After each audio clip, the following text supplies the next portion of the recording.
함께 말씀을 보도록 하겠습니다. 오늘 말씀은 누가복음 10장 30절에서 37절까지의 말씀입니다.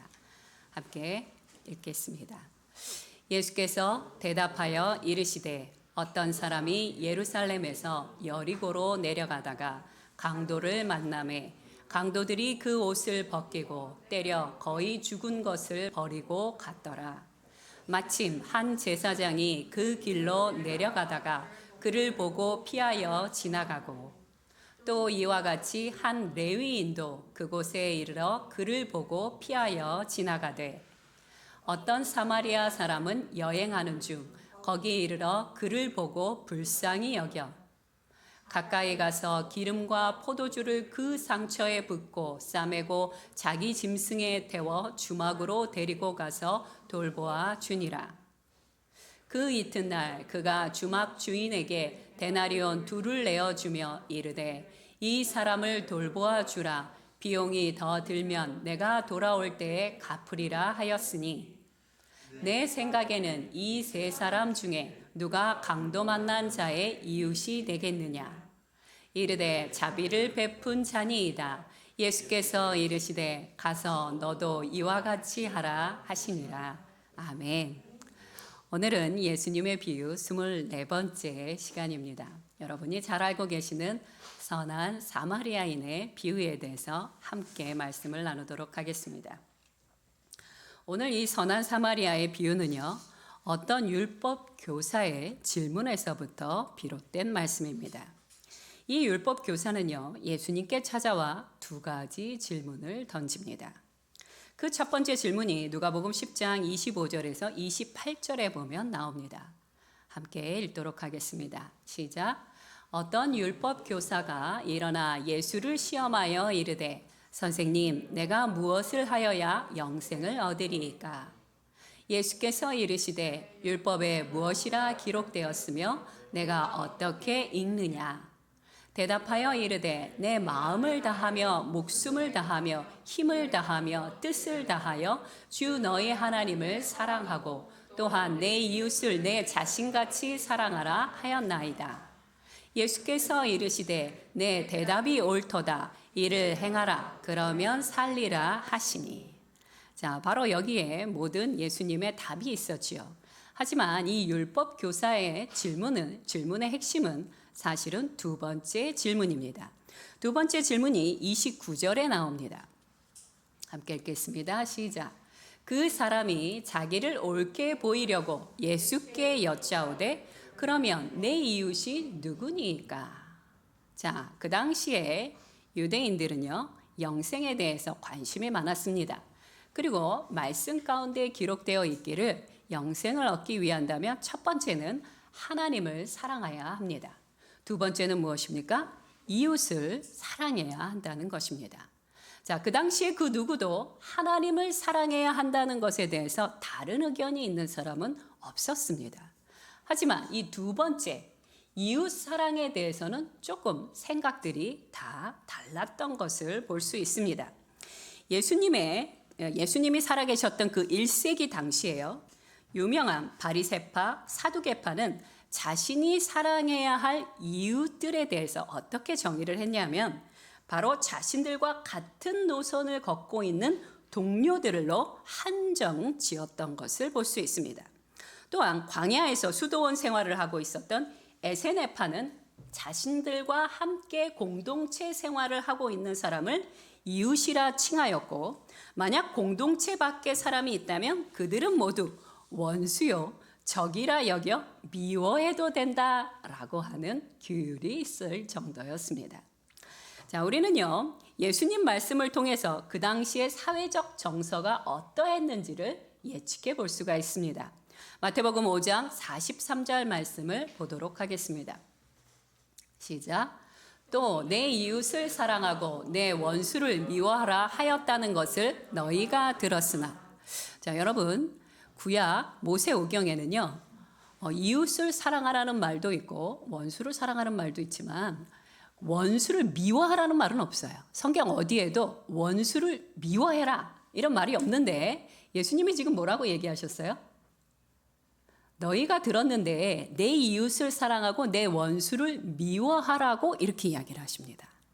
이 얘기는 뭐예요? 성경에 있기 때문에 이야기를 하시는 게 아니라 그 당시 사람들이 보편적으로 생각하기를 원수는 당연히 미워해야 돼 라고 하는 에세네파가 이야기했던 것을 뭐로요? 하나님의 말씀처럼 당연하게 보편적인 이론으로 받아들이고 있다는 것을 말씀하고 있는 것입니다. 자, 이웃이란 무엇일까요? 여러분 이미 잘 알고 있습니다. 이웃이란 누구냐? 바로 나에게 가까이에 있는 사람을 이웃이라고 칭하게 되어 있습니다. 우리는 이 이웃에 대한 범주를 어떻게 정하느냐에 따라 사랑해야 할 사람, 내가 사랑의 우선순위를 둬야 될 사람과 사랑하지 않아도 되는 사람, 이 사랑하지 않아도 되는 사람을 결정하게 된다는 것입니다. 바로 이런 이유 때문에 율법 교사는 예수님을 곤란하게 하고 자신을 돋보이게 하고 싶어서 두 번째 질문을 던진 것입니다. 자, 이제 본문을 통해서 누가 나의 이웃인지에 대해서 한번 살펴보도록 하겠습니다. 여러분이 잘 알고 계시듯이 어떤 사람이요, 예루살렘에서 여리고로 가던 길 도중에 강도를 만나게 됩니다. 근데 이 강도들이 어떻게 했냐면 이 사람을 때리고 빼앗고 그리고 죽을 만큼 괴롭힌 다음에 어떻게 했어요? 이 사람을 버려두고 갔다라고 성경은 기록되어져 있습니다. 근데 그때 마침 한 제사장이 그 길을 지나가게 됩니다. 그런데 마치 두드려 맞고 강도 만난 그 사람이 쓰러져 있는 것을 보고는 모른 척하고 지나갔다는 것입니다. 자, 우리에게 있어서 이런 제사장의 모습은 굉장히 매몰차고 이해가 안 되는 모습으로 보여집니다. 하지만 그 당시에 율법을 잘 알던 청중들에겐 다르게 보여졌다는 것입니다. 제사장들은요, 1년에 딱 한 번, 2주 동안 예루살렘에 올라가서 하나님의 예배를 섬기는 일을 해야만 했습니다. 특히 거룩한 하나님께 제사를 드리기 위해서는 몸을 정결하게 할 뿐만 아니라 마음을 정결하게 할 뿐만 아니라 자신의 삶에 있어서도 정결하게 해야 한다고 하는 정결법이라는 것이 있었습니다. 그런데 그 정결법에 특히 뭐라고 이야기가 되어 있냐면 특히 제사장은 시체를 만져서는 안 된다라고 기록이 되어 있는 것입니다. 민수기 19장 11절 말씀을 읽어보도록 하겠습니다. 시작. 사람의 시체를 만진 자는 이레 동안 부정하리니. 자, 시체와 접촉한 제사장은요 7일간 부정하기에 그 기간 동안은 성전에서 제사를 주도할 수가 없었다는 것이에요. 1년에 딱 한 번, 2주밖에는 없는 이 귀한 기회를 제사장이 시체를 만짐으로 해서 날려버릴 사람은 없었다는 것을 그 당시 사람들은 다 알고 있었어요. 자, 그럼 이런 전제하에서 제사장이 강도 만난 사람이 쓰러져 있었단 말이에요. 그럼 그 사람이 죽었는지 살았는지 몰라요, 지나가는 사람은. 그런데 이 쓰러져 있는 것처럼 보였다면, 죽은 것처럼 보였다면 제사장이라면 마땅히 피해서 가는 게 당연하다고 볼 수 있다는 것입니다. 자, 하지만 예수님께서요 이렇게 말씀을 하셨어요. 누가복음 10장 31절에 마침 한 제사장이 그 길로 내려가다가라는 말이 뜻이 무엇이냐면 예루살렘에서 어디로요? 자신의 집이 있는 여리고로 내려가던 중이라는 뜻이에요. 자, 그럼 이 뜻은 무엇이에요? 이 제사장은 하나님께 2주 동안 드려야 될 제사를 잘 드렸고 그것을 끝낸 다음에 자신의 집이 있는 여리고 쪽으로 갔다는 것입니다. 이 여리고는요, 보통 제사장들이 많이 살고 있던 동네로 유명했다고 합니다. 자, 그러니 이 제사장은 더 이상 정결법에 매여 있을 필요가 없었기에 강도 만난 사람을 돕지 않은 그의 행동은 변명의 여지가 없다고 말할 수 있는 것입니다. 자, 이렇게 제사장이 지나갔는데 두 번째로 또 이렇게 말씀하십니다. 레위인도 그 길을 지나갔으나 또 피하여 지나갔다. 자, 레위 사람들은 어떤 사람이냐? 제사장이 하나님께 제사를 지낼 때 그 옆에서 돕는 일을 하는 보조적인 역할을 하는 분들을 레위인이라고 그렇게 생각하시면 됩니다. 이 레위인들은요, 제사장처럼 까다로운 정결법에 매이지 않기에 강도 만난 자를 충분히 도울 수도 있었습니다. 근데 그도 역시 무슨 이유 때문인지 강도 만난 사람을 모른 척 지나갔다는 것이죠. 자, 이제 예수님은 세 번째로 등장하는 인물을 말씀하시는데 그 사람이 누구냐? 바로 사마리아인이라고 이야기를 하십니다. 자, 우리는 이 사마리아인을 얘기하실 때 전혀 놀라지 않지만 그 당시 예수님 앞에서 말씀을 듣고 있던 사람들은 세 번째 사람 사마리아인이라고 이야기하실 때 사람들은 깜짝 놀라고 당황했다는 것입니다. 왜냐하면요, 그 당시에 사마리아인이란 유대인들에게 있어서 이스라엘 사람들에게 있어서는 극도의 경멸과 혐오의 대상이었기 때문이에요. 원래 유대인과 사마리아인은 한 민족입니다.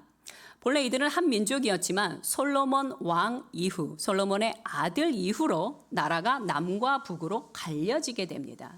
갈려지게 돼서 위의 나라가 북이스라엘, 그리고 남쪽이 남유다로 이렇게 불려지게 되죠. 그런데 이 북이스라엘은요, 일찍 망하게 돼요. 아수르에 의해서 망하게 됩니다. 아수르에 의해서 망하게 된 다음에 이 아수르 왕이 어떤 정책을 펼쳤냐? 혼혈 정책, 그 다음에 혼합 정책을 펼침으로 말미암아 이 북이스라엘 사람들과 아수르 사람을 결혼하게 했고, 그 다음에 아수르의 문명을 많이 들어왔을 뿐만 아니라 어떻게 했냐면 아수르의 우상을 섬기도록 그렇게 정책을 펼쳤다는 것이에요. 자, 그런데 이 아수르가 지배할 때는 그게 좀 이해가 됐는데요, 아수르가 지배하지 않는데도 불구하고 이 북이스라엘 사람들은 계속해서 하나님의 말씀을 섬기는 게 아니라 하나님을 부르면서 동시에 우상을 섬기는 일을 혼합주의로 계속해서 했다는 것입니다. 근데 이스라엘 사람들은요, 순수 혈통을 굉장히 중요시 여겼던 사람들이에요. 이 혈통만 지켜도 영생을 얻을 거라고 생각할 정도로 이들은 자신들의 순수 혈통에 대한 자부심이 굉장히 컸습니다. 이것에 대해서 세례 요한은 책망하는 말씀을 하시죠. 마태복음 3장 8절에서 9절 말씀을 함께 보도록 하겠습니다. 시작. 그러므로 회개에 합당한 열매를 맺고 속으로 아브라함이 우리 조상이라고 생각하지 말라. 내가 너희에게 이르노니 하나님이 능히 이 돌들로도 아브라함의 자손이 되게 하시리라. 유대인들이 갖고 있는 잘못된 생각, 뭐요? 나는 뭘 잘못해도 아브라함의 자손이니 당연히 영생을 받을 거야 라는 생각은 잘못되었다라고 세례 요한이 이야기를 하는 것입니다. 순수 혈통이라는 이유만으로 구원과 영생이 이루어지지는 않습니다. 특히 예수 그리스도께서 십자가의 죽으심으로 인류에 막혔던 모든 담, 예를 들어 차별과 불공평과 죄악이 모두 무너져 내렸고 우리에게 새로운 구원의 길이 열렸습니다. 로마서 3장 22절 말씀을 한번 보도록 하겠습니다. 시작. 곧 예수 그리스도를 믿음으로 말미암아 모든 믿는 자에게 미치는 하나님의 의니 차별이 없느니라. 골로새서 3장 11절 말씀도 보겠습니다. 시작. 거기에는 헬라인이나 유대인이나 할레파나 무할레파나 야만인이나 수구디아인이나 종이나 자유인이 차별이 있을 수 없나니 오직 그리스도는 만유시요 만유 안에 계시니라. 아멘. 내가 순수 혈통이건 혼혈이건 내가 어느 인종이건 내가 부자건 가난한 자이건 내가 할례자이건 할례자가 아니건 상관없이 예수 그리스도 안에 있는 그 누구에게도 차별은 있을 수 없다는 것입니다. 주님이 이렇게 말씀하신다면요, 우리 그리스도인들에게 있어서도 차별은 있을 수 없는 일입니다. 하지만 그 당시 남유다 측, 즉 이스라엘 사람들은요, 북이스라엘 사람들에게 선을 그으려고, 그리고 그들을 모욕하고 그들을 경멸하기 위해서 그들을 뭐라고 불렀냐? 사마리아인이라고 부른 것이에요. 북이스라엘 사람들이라고 얘기하지 않고요, 사마리아인이라고 불렀다는 것입니다. 그 당시에 최고의 욕 중에 하나가 뭐였냐? 바로 사마리아인이라고 하는 것이 욕입니다. 우리는 이걸 몰랐을 거예요. 자, 요한복음 8장 48절에서 49절에서 보면요, 예수님을 미워하고 시기했던 종교 지도자들이 예수님을 대해서 뭐라고 얘기하냐면 사마리아인이라고 얘기하고 귀신 들린 사람이라고 이야기합니다. 이 말씀을 들은 예수님은 49절에서 이렇게 말합니다. 너희가 나를 모욕했다 라는 의미로 너희가 나를 무시하였구나 라고 대답을 하십니다. 사마리아인에 대한 적대감은요, 예수님의 제자들에 있어서도 예외가 아니었던 것을 볼 수 있습니다. 누가복음 9장 54절 말씀 보도록 하겠습니다. 시작. 제자 야고보와 요한이 이를 보고 이르되 주여 우리가 불을 명하여 하늘로부터 내려 저들을 멸하라 하기를 원하시나이까. 이게 누구를 향해서 한 말이냐면요, 바로 사마리아인들을 향해서 한 말입니다. 이런 여러 가지 성경의 증거들을 놓고 봤을 때 이스라엘 사람들이 얼마나 사마리아인들을 너무너무 싫어했는지를 우리는 생각하고 있어야 합니다. 이런 험악한 사회적 분위기 속에서 사마리아인이 누구로 등장했어요? 의인으로 등장이 됩니다. 이 사마리아인은 어떤 일을 했느냐? 강도 만난 사람을 불쌍히 여겼어요. 긍휼히 여겼고 그의 상처에 올리브 기름과 포도주를 부어 응급조치를 취해 주었으며 자신의 짐승 나귀에 태워 여관에 데려다 돌봐줬고 그 다음 날은 여관 주인에게 자신이 돌아올 때까지 치료를 부탁하며 큰 돈을 주는 것을 볼 수 있습니다. 그리고 나중에 돌아와서 또 돈을 주겠다고 약속도 합니다. 이런 모습은 무엇을 연상시키냐면 치유하시고 회복시켜 주시는 여호와 하나님의 모습을 사마리아인을 통해 연상할 수 있는 것입니다. 예레미야서 30장 17절 말씀을 보도록 하겠습니다. 시작. 여호와의 말씀이니라. 그들이 쫓겨난 자라 하매 시온에서 찾는 자가 없은즉 내가 너의 상처로부터 새살이 돋아나게 하여 너를 고쳐주리라. 우리나라 광고에도 새살이 돋게 하는 뭐뭐뭐뭐라는 게 있는데 말씀에 이 말이 있다는 것입니다. 새살이 돋아나게 하여 너를 고쳐주리라. 아멘. 자, 진정한 그리스도인들은 어떤 사람들이냐? 나를 치유하고 회복해 하는 사람일 뿐만 아니라 나의 이웃을 치유하고 회복하는 사람이 되어야 하는 것입니다. 또 특히 이 올리브 기름은요, 최고의 응급처치 약이기도 하지만 매일 아침과 저녁 성전 번제단에 올려졌던 것이 이 기름입니다. 즉 강도 만난 자를 그냥 스쳐 지나갔던 제사장과 레위인은요, 아침과 저녁에 번제단에 기름을 붓기는 했지만 실제 자신의 삶에 나타난 강도 만난 이웃을 향하여는 기름을 흘려보내지 못했다는 것입니다. 반면에 사마리아인은 어떻습니까? 사마리아인은요, 번제단에 기름을 붓듯 강도 만난 자의 상처에 기름을 부음으로 하나님이 기뻐하시고 거룩한 산제물과 영적 예배를 드린 것을 보게 됩니다. 로마서 12장 1절 말씀을 한 목소리로 읽도록 하겠습니다. 시작. 그러므로 형제들아 내가 하나님의 모든 자비하심으로 너희를 권하노니 너희 몸을 하나님이 기뻐하시는 거룩한 산 제물로 드리라. 이는 너희가 드릴 영적 예배니라. 아멘. 진정한 예배는요, 우리가 이렇게 예배를 드리는 것만 예배가 아니라 우리의 생활 가운데 하나님이 허락하신 강도 만난 이웃을 섬기는 것 또한 예배라는 것을 기억해 주셨으면 합니다. 예수님은요, 비유를 끝내신 후 율법 교사의 질문에 관점을 바꾸시면서 이렇게 질문을 하십니다. 누가복음 10장 36절 말씀 한 번 더 읽어보도록 하겠습니다. 10장 36절 시작. 내 생각에는 이 세 사람 중에 누가 강도 만난 자의 이웃이 되겠느냐. 여러분 앞에 부분에서 본문에 제가 읽어드렸던 말씀 중에 율법 교사가 했던 질문 기억나십니까?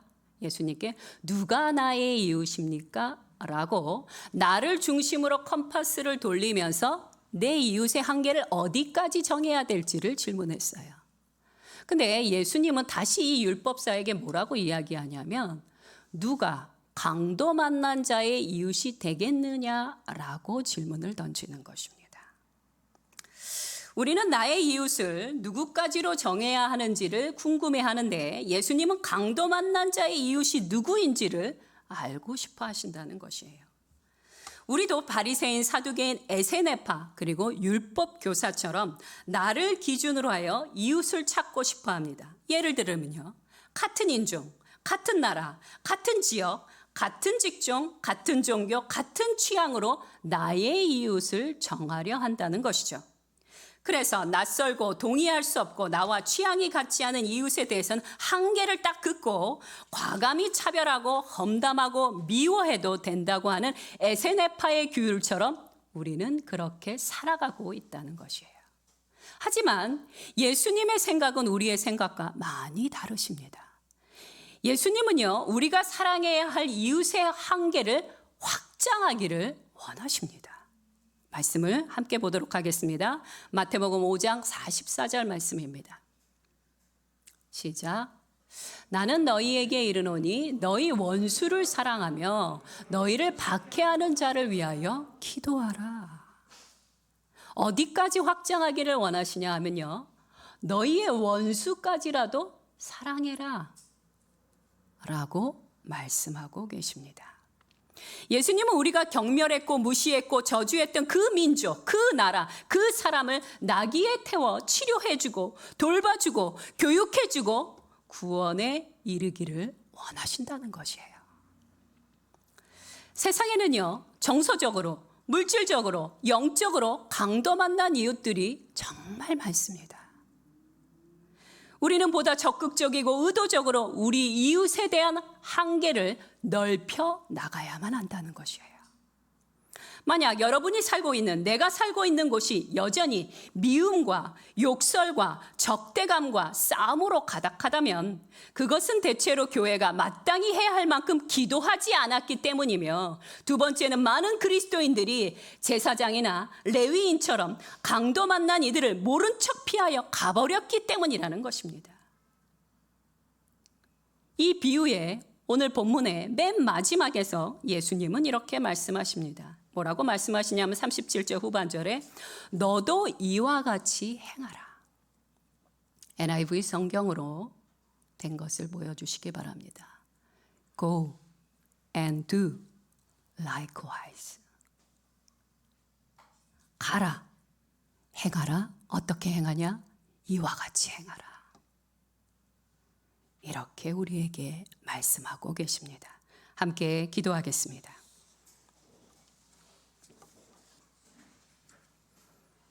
첫 번째 기도할 것은 이것입니다. 내가 사랑해야 할 이웃에 대해서 주님이 정하시라고 하신 대로가 아니라 내 마음대로, 내 뜻대로 한계를 긋고 그를 차별하고 무시하고 경멸하고 욕했던 죄들을 오늘 이 시간 회개하기를 원합니다.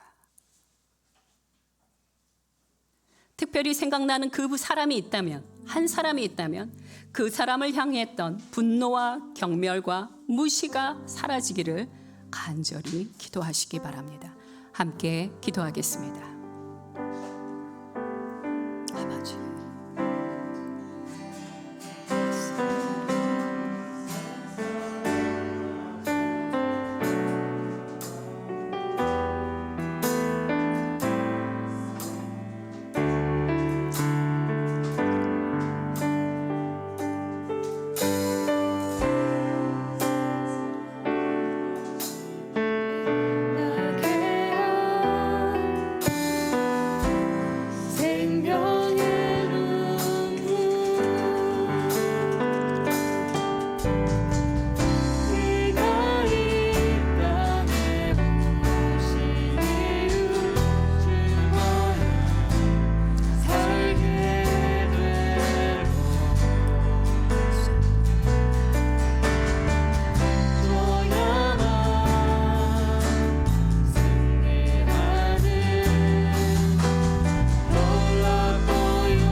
번째 기도하기 원하는 게 있습니다.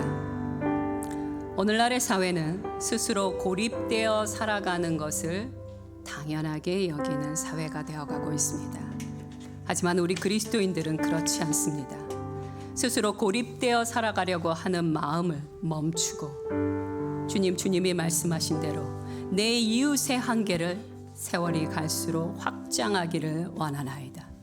움츠려들고 숨어 있고 싶어하는 내 마음을 뚫고 나가 주님의 진리의 말씀을 따라 행하는 자가 되게 하여 주시옵소서.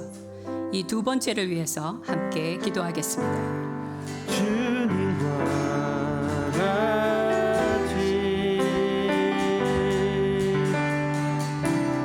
내 마음 만지는 분은 없네.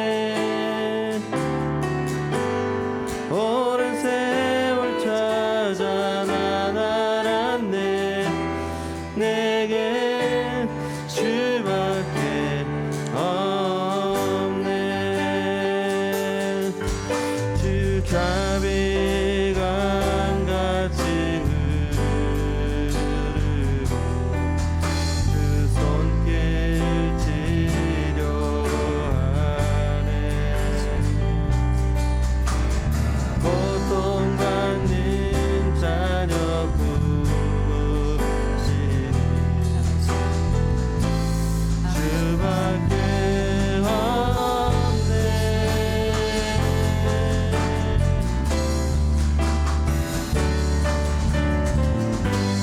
주님과 같이 내 마음 만지는 분은 없네. 오랜 세월 찾아 난 알았네.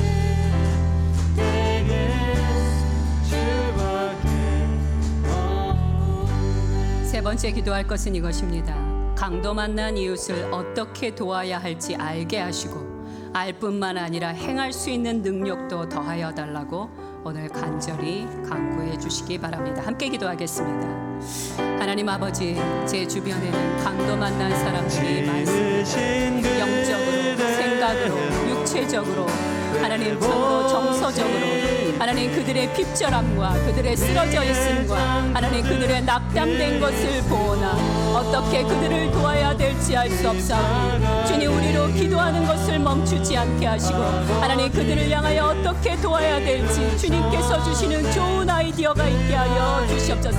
하나님, 주께서 주시는 것이 있다면 하나님 그것을 행할 수 있는 능력도 더하여 주시옵소서. 하나님, 그래서 우리가 어느 곳에 가든지 하나님 누구를 만나든지 하나님 우리와 함께함으로 말미암아 하나님의 그 능력과 하나님의 그 밝음과 하나님의 그 풍성함이 하나님 그분들 가운데 역사되게 하여 주시옵소서. 열방교회 모든 분들이 어디를 가든지 누구를 만나든지 하나님 참으로 선한 사마리아인으로서의 삶을 살아가는데 부족함이 없게 하여 주시옵소서. 주님 아버지,